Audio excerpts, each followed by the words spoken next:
सावन का महीना जब आसमान से वर्षा की बूंदें गिरती है, धरती हरियाली ओढ़ती है, तब भारत के कोने कोने से एक ही आवाज़ गूंजती है, बोल बम। हर हर महादेव। सिर पर कांवर, पैरों में छाले और दिल में शिव का नाम। हर साल लाखों भक्त गंगा जल सिर पर लेकर सुल्तानगंज से देवघर की यात्रा पर निकलते हैं। यह कोई साधारण यात्रा नहीं, यह है भक्ति, आस्था और चमत्कारों से भरी एक अद्भुत यात्रा। आज हम आपको सुनाते हैं बोल बम के भक्तों की अद्भुत यात्रा। हर वर्ष सावन महीने की शुरुआत होते ही सुल्तानगंज का शहर भक्तों से भर जाता है। यहाँ की उत्तर वाहिनी गंगा से जल भरकर भक्त लगभग 105 किलोमीटर पैदल यात्रा करते हैं देवघर स्थित बाबा बैद्यनाथ धाम तक। लेकिन ये सिर्फ शारीरिक यात्रा नहीं, यह एक आध्यात्मिक तीर्थ यात्रा है जहाँ शरीर थकता है लेकिन आत्मा उड़ान भरती है। इस यात्रा में कोई अमीर गरीब नहीं होता, ना कोई जात पात, ना कोई भेदभाव। कोई बुजुर्ग लाठी के सहारे चलता है, कोई बच्चा उत्साह से दौड़ता है, तो कोई अपाहिज अपने हाथों से रास्ता नापता है। हर भक्त की अपनी कहानी होती है, लेकिन एक चीज़ सब में सम्मान होती है, भोलेनाथ पर अटूट विश्वास। छोटू 12 साल का एक बच्चा था जो बिहार के एक गरीब गांव से था। उसके पिता की तबीयत बहुत खराब थी। डॉक्टरों ने जवाब दे दिया था। छोटू ने अपनी माँ से पूछा, माँ क्या बाबा बैद्यनाथ मेरे पापा को ठीक कर सकते हैं? माँ की आंखों से आंसू गिर पड़े। वो बोली, अगर तू सच्चे मन से बोले बाबा के दरबार जाएगा तो वो जरूर सुनेंगे। छोटू ने खुद ही अपनी छोटी सी कांवड़ बनाई, सुल्तानगंज पहुंचा और नंगे पांव यात्रा शुरू की। रास्ते में कई बार गिरा, भूखा रहा, पैर में छाले पड़े, लेकिन वो रुकना नहीं चाहता था। हर कदम पर वो बोलता, बोल बम, मेरे पापा ठीक कर दो बाबा।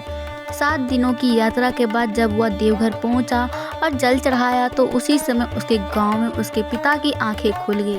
डॉक्टर हैरान रह गए, ये तो चमत्कार है। छोटू की आंखों से आंसू बहने लगे। उसने महसूस किया, बाबा ने मेरी पुकार सुन ली।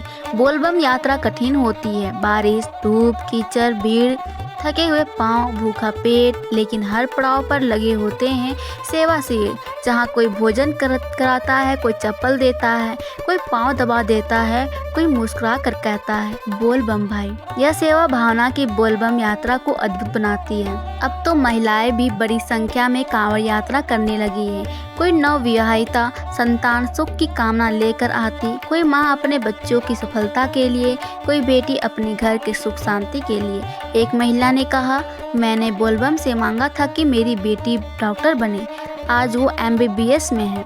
भक्ति में कोई लिंग नहीं होता, तो बस श्रद्धा का दीपक।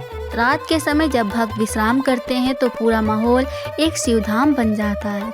कोई शिव चालीसा गाता, कोई रुद्राष्टक का पाठ करता और कुछ भक्त नाचते हुए बोलते, बोल बम बाबा, जय बाबा बैद्यनाथ। ये पल सिर्फ थकान दूर करने के लिए नहीं होते, ये होते हैं मन को भरने वाले पल। जब ये भक्त देवघर पहुंचते हैं तो जैसे उसकी आंखों से आंसू और मुस्कान दोनों एक साथ आते हैं। जल अर्पण करने के बाद हर कोई बस एक ही चीज़ कहता, बाबा हमने तो आपको पाया। कई लोग चुपचाप रोते हैं क्योंकि उन्हें लगता है, मैं इस धरती का सबसे धन्य हूँ जो बाबा के दरबार आया। आज की दुनिया में जहाँ लोग भागदौड़ में हैं, जहाँ मशीनों और मोबाइलों ने रिश्तों को छीन लिया है, वहाँ बोलबम यात्रा एक ऐसी परंपरा है जो हमें फिर से मानवता, श्रद्धा और सेवा से जोड़ती है। यह यात्रा हमें सिखाती है धैर्य क्या है, विश्वास क्या है, और सबसे ज़रूरी, सच्चे मन से मांगा गया प्यार कभी खाली हाथ नहीं जाता। दोस्तों, अगर जीवन में कभी निराशा आए तो एक बार भोलेनाथ को सच्चे मन से याद कीजिए। अगर मन से बोलबम पुकारा तो बाबा अपने आप रास्ता दिखा देंगे। बोलबम के भक्तों की यह यात्रा शरीर से नहीं, मन और आत्मा से पूरी होती है।